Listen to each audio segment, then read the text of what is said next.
Digimon, Digimon, Digimon. If you grew up in the 90s, you're more than likely familiar with this tune.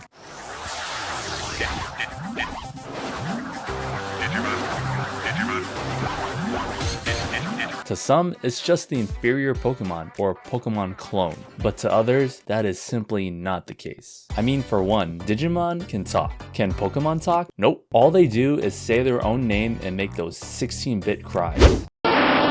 The Digimon anime, specifically Digimon Adventure, was my first experience with the franchise. I loved watching it week to week during Saturday mornings, waiting to see what new Digimon villain of the week had in store for the main cast. Now, if you think about it, Digimon had to be one of the first isekais to hit North America. I mean, let's look at the main scenario. Kids get sucked into the digital world and spend the entire show trying to return home. Is that not the definition of an isekai? Like many naive children growing up attached to the franchise, I wanted to get my hands on anything Digimon related. You can blame sweet old corporate America. Hey kids, do you love Digimon? Yes. Well, now you can buy your very own. I've got to buy Digimon. Got to buy it. Digimon.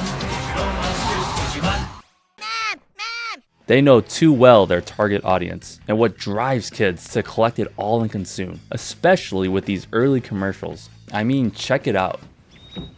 You run away again, buddy, and you're totally grounded. 80 renegade Digimon. They run away, and you have to get them back. The Digimon World video game. Rated T. New from Bandai.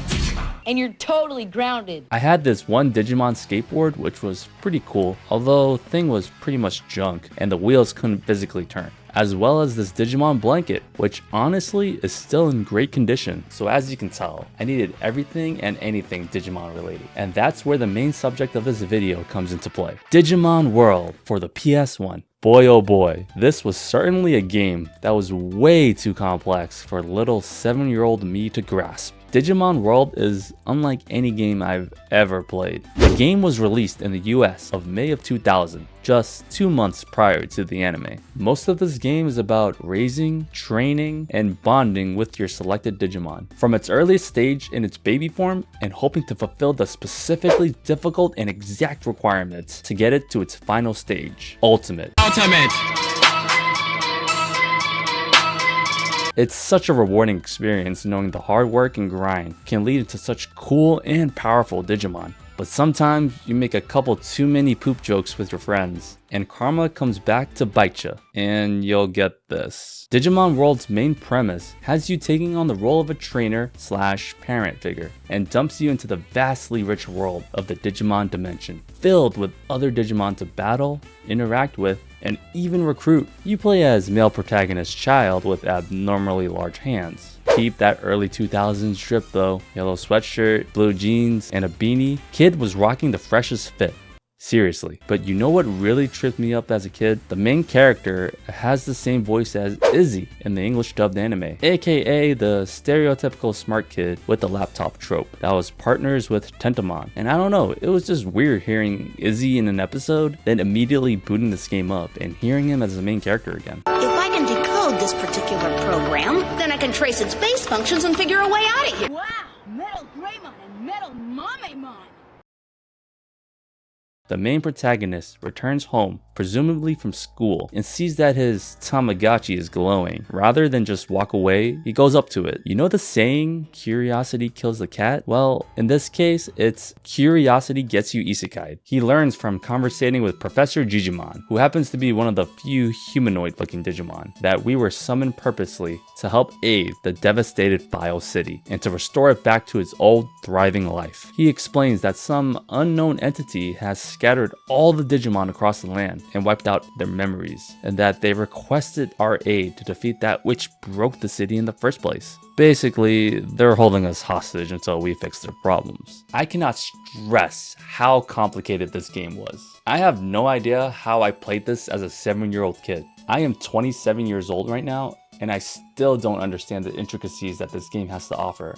Hell, I still need the official premium strategy guide just to get through. What I thought would be a simple and fun game to collect Digimon turns out to have quite possibly one of the most complex growth mechanics to get specific Digimon. How do you expect a kid to beat this game? Raising Digimon is the majority of the game. There is an in-game timer which runs on a 24-hour clock system. Every minute in real life is equivalent to 1 hour in the game. So roughly 24 minutes of game time is a full day cycle. Pretty insane if you think about it. I don't know many games released, especially around the early 2000s, that had a time cycle mechanic. I mean, the only one that comes to mind is probably Majora's Mask's 72-hour cycle. A Digimon's lifespan is about 15 to 20 days, but if you neglect it, it can drastically be reduced. Digimon go through the stages of evolution, die, and respawn. And this is one of the biggest differences between Digimon and Pokemon. Linear evolution, only 3 forms? Ha, yeah right, check out these branches, baby. This is what made Digimon special. Digimon have the ability to digivolve into something totally different each and every time, with a total of 65 different Digimon in this game. Here is where the real confusion starts coming in. Evolution requirements. There is so much to unpack here, so brace yourselves and take notes. There are 4 conditions which I'll list in order of priority. Number 1, care mistakes. Digimon have basic needs. They need to sleep, eat, and use the bathroom. They also can get sick and hurt, and will need bandages and medicine. A thought bubble can be seen from your Digimon, which will display its specific need. If you see a poop emoji, well, better run to the nearest bathroom or else you'll get a care mistake. See some Z's? Let your Digimon know it can safely sleep. Number 2, weight requirements. Yep, it's not just us that care about the numbers when we step on the scale. Digimon gotta eat too, man. Specific evolutions require a Digimon to be within plus or minus 10 pounds of the target weight. Just give it a big old sirloin and it'll increase its weight. Number 3, battle stats. This includes HP, MP, offense, defense, speed, and brains. These can be increased through training at the green gym, winning battles, or through items. I love how they design the different gym facilities to reflect the specific stat. There is a log punching machine, which increases offense and speed, a punching glove that increases defense and brains. This boxing glove always reminds me of that one Jackass skit. I don't care about that. Me and my friends. Then there's the classroom board simulation, where we get to play as teacher and give lectures, which improves the brain and MP. A running station on a dirt trail, which raises speed and HP. Then there's the Zen-like waterfall, where you forcibly make your Digimon sit underneath the pressure to increase MP and defense. And last but not least, moving a giant boulder to increase HP and offense. Somebody call Chris Redfield.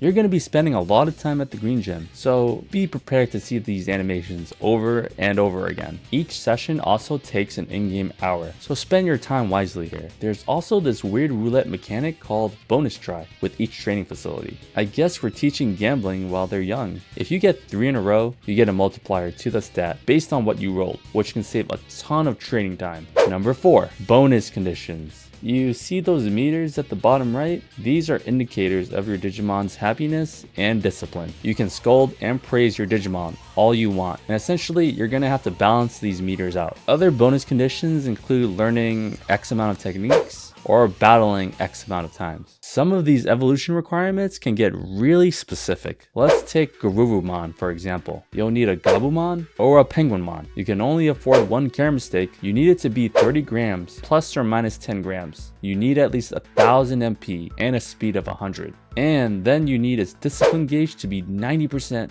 and you should know 28 techniques or more. Try to achieve all of these conditions in mind while balancing one another. It gets freaking hard, man. Imagine trying to train and Digivolve without a proper guide. I can't even comprehend how anyone would complete the Digichart without some sort of help. Sounds like a complete nightmare. Everything needs to be so specific to get exactly what you want, since certain Digimon conditions can conflict with one another. I remember trying to get a Greymon, following all the conditions, but messed up somewhere. Maybe I had one extra care mistake? I don't know. And I ended up with a Tyrannomon instead. Now that we got the game mechanics out of the way, we can move to the story progression. Remember, we are trying to rebuild File City, and so we need to recruit as much Digimon as we can. There are loads of Digimon you can recruit. Each one helps develop the infrastructure of File City in their own way. For example, a really early Digimon you can get is the poster boy child himself, Agumon. Recruitable Digimon also have different conditions to acquire them. In the case of Agumon, we just need to defeat him in battle. Pretty simple. After pummeling the little guy, he comes to File City and becomes the certified item keeper, allowing you to free up your inventory to pick up more items. Seeing File City expand with new buildings each time you recruit a new Digimon is such an amazing feeling. You really feel like a grand hero that is truly helping the city get bigger and better, and it's just so ever satisfying. Not to mention the helpful services you get, which drastically aid you in the more mundane aspects of the game. Tired of walking by foot? Recruit Bergermon for fast travel. Need an item shop that sells battle items and food? Recruit Patamon, Biyomon, Unimon, or Monochromon for that. Need a doctor's clinic to heal your Digimon's wounds? Get Centauramon. You can even get a restaurant going and experience the finest Digimon cuisine. Each recruit adds to the city's prosperity rating, which basically translates to how much of the game you have completed.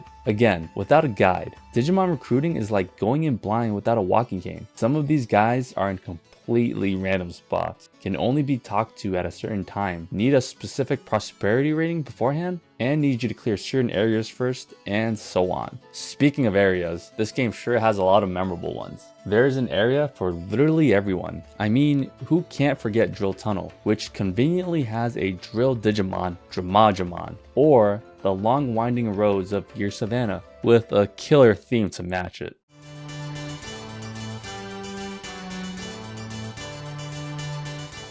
There's Gecko Swamp for all you swamp enthusiasts. Trash Mountain that literally only has Sukamon, a giant Sukamon, and a poop training area? What?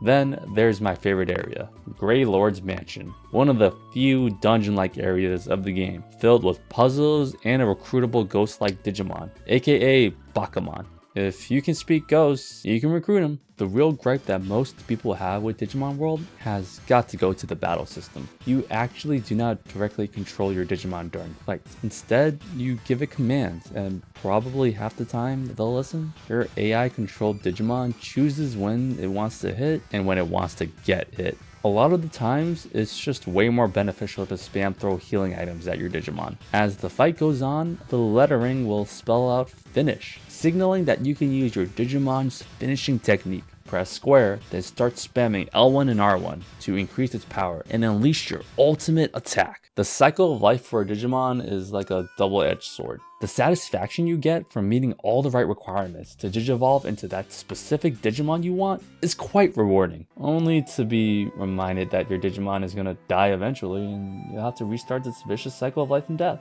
And don't even get me started on trying to get an ultimate. The training requirements is so brutal, and you have to spend nearly every waking hour getting to the right numbers that by the time you reach it, it's just unfortunately way too late.